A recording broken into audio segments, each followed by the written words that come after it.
Welcome to Movie Recall. In today's video, we will be going through the 2022 movie Double Threat. It's time to recall. Let's get started, turn on subtitles, and spoilers ahead. The film opens in a convenience store where a guy named Jimmy is looking for some chips. The shop girl comes over to restock some shelves, and they strike up a short conversation before an old guy comes up to the counter. She gets him his regular order, and the old guy enjoys the view. What a creep. Jimmy is getting uncomfortable by the old man, who looks in a conspiratorial way at Jimmy, but as all this is going on, Natasha notices some shady-looking characters sneaking down the aisles and sighs. She ties her hair up quickly and bends down to grab a gun. She yells at the old guy and Jimmy to duck as she shoots the two men who come into view to attack her. After killing them, she grabs a bag that she had ready and rushes out. Jimmy is on the floor, utterly shaken from the incident and made worse when he sees the old man staring with his dead eyes at him. He gets up and puts $1 on the counter but walks out, clutching his bag to his chest. He gets into his car and hurriedly drives away. He is saying that he should go back because that would be the right thing to do. Just as he is saying this, Natasha appears from where she was hiding in his trunk and rolls onto the back seat in a stupid move before she points to the cars chasing them. In a scene of bad CGI and editing, Natasha shoots at the cars behind them, breaking the back window in the process. Afterwards, she advises an even more disturbed Jimmy to pull up at a diner ahead so that they can raise his blood sugar. She seems very unbothered by what is happening and goes back to the back seat to change out of her uniform. At the diner, she is her cheery self and introduces herself as Nat, while Jimmy seems better but isn't doing that great. He is spooked and feels guilty for fleeing like that. He tells her that he can't stay any longer with her as he has to return, him being a witness and everything.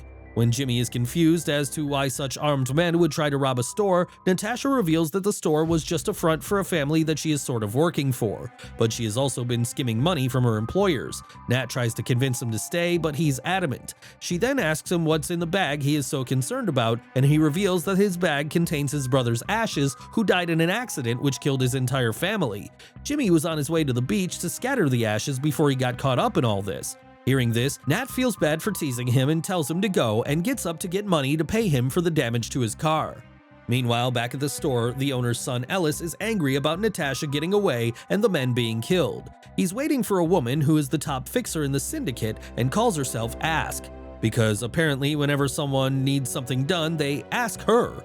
Anyways, she tells Ellis that these goons were his father's and that Ellis is going to have to hunt down the 100-pound girl himself if he wants his legacy to remain.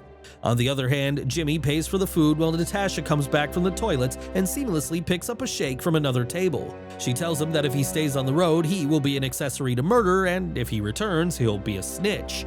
She acts very seductive and hardcore, unlike her cheery demeanor from before, and tells him that she will provide him protection on his way to the coast because there is no way she is letting him have the truck. He can come with her. Jimmy realizes that he does not have much of an option and some protection would be good. She agrees while sipping the milkshake and tells him to call her Tasha. Ask goes through whatever there is behind the counter and upon finding a postcard of Hawaiian Islands, surmises that Natasha would have headed there, although Ellis is not too confident about this. Ask then hacks into the CCTV cameras, which Ellis did not know existed. Ask watches Natasha shoot one guy and stab another with a knife throw, with Ellis commenting that Natasha seems to have done this before. They then see Natasha getting into Jimmy's car and driving away. They now have a lead.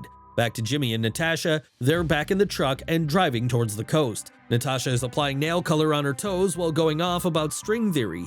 He is getting annoyed by her talk and also that she drops the color despite his warnings. When he calls her Tasha, she tells him to call her Nat.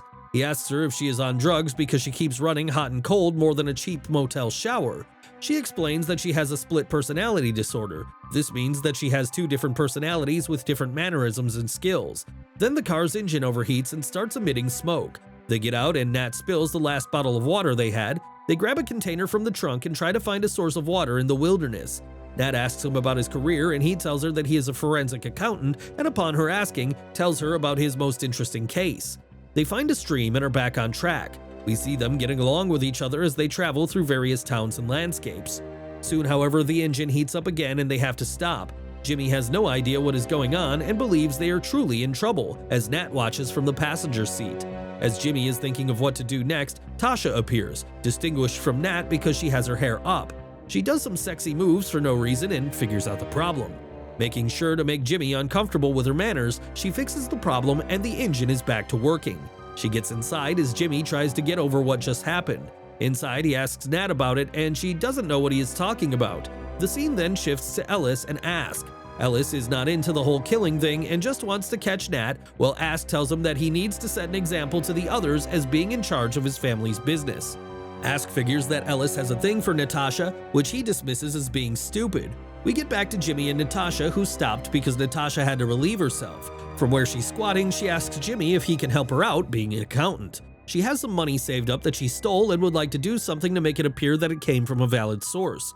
Jimmy asks her how much, and she replies $650. Jimmy says no one cares about that much money before she clarifies that she has 650 grand.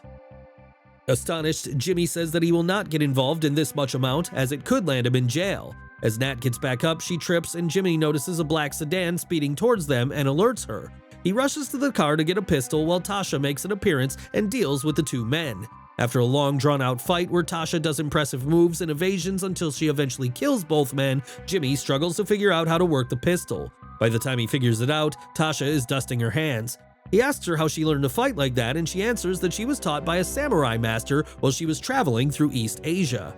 Just then, Ellis and Ask pull up behind them and point their guns. Tasha grins at Ellis, who is unable to shoot the girl. Ask hisses at him to take the shot, but he just can't make himself do it. As Tasha and Jimmy get away, Ellis yells at Tasha that he thought she loved him, while Ask rolls her eyes in frustration. Back in the car, Nat returns, inspecting her body for all the scratches and bruises. Jimmy asks her about who showed up at the end there, and Nat explains that it was Ellis and his fixer. He then asks if there was a relationship involved, and Nat nods, saying that she was engaged to Ellis. Jimmy is surprised as Nat explains that it was Tasha who ended up with a ring on her finger, and while she can be useful for solving problems, she creates a lot of them too. Jimmy nods, asking her if she would have gone ahead and married Ellis, and Nat says she doesn't know. But she also says that she did not have any feelings for Ellis. Back with the jilted fiancé, Ask is changing their tire, which Tasha shot at as Ellis searches the dead goons for the key to their car, but clearly Tasha had swiped them. Ask is annoyed at Ellis for being hung up on a girl like Tasha and risking his entire future for her. Ellis defends Tasha while Ask tells him that he needs a woman who is mature and makes him look smarter, and that he should be more worried about his family's honor rather than Tasha. Ellis gets annoying, so she points her gun at him to make him shut up and sit in the car. The scene changes to show us Jimmy and Nat, while Nat takes the wheel. She asks him about his brother, and he tells her various stories about him. One includes the time Jimmy and his brother got their flying license. Nat hears him out before taking a sharp turn and stopping the car near the edge of a cliff-type area. There, she tells him to strip and live a little, to get out of his shell and not be afraid to be wild. She takes off her own shirt to encourage him, and he listens. She then tells him to shout loudly that he will not be pushed around, and after a few weak yells, Jimmy gets into it. He also starts ranting about other things and even gets on top of the car and drops his pants in his excitement. Soon they're back in the car and changing the stations when Jimmy notices two cars coming up fast behind them. Tasha jumps into action and tells Jimmy to act as a decoy. She jumps out of the car and runs to a nearby group of people dressed as Indians and knights. She grabs a crossbow and arrows and steals a horse. She then rides up behind the car and shows off her archery skills by quickly getting rid of their pursuers. Is there anything badass this girl can't do? Sheesh. When Jimmy stops to get her, she explains that she had spent some time with a native Indian clan. After that, Jimmy retrieves some papers from the boxes that he has stored in his car, and when Nat asks him what he is up to, he explains that he is taking control of the situation.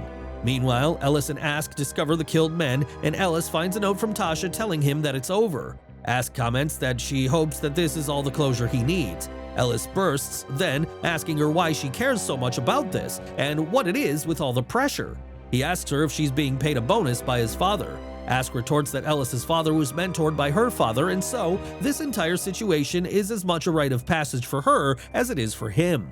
Later in the car, Ask tells him that she is upping their game, and one of her contracts is going to red flag the car Natasha and his partner are driving so that whenever they pass a traffic cam, Ask will know. Ellis then says that he wants to be more into what she is planning and says that this will not just be a rite of passage for him anymore or revenge, it is about making sure that no one else can have Tasha.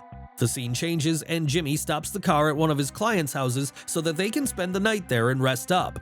Later that night, while having a drink, he asks her what is next for her, and she replies that she doesn't know. Jimmy then cuts to the chase, confessing that he is falling for her. She is capable and charming, wild and witty, and he can't help but be attracted to her. Nat, however, does not take this well, saying that she can't believe he has fallen for Tasha.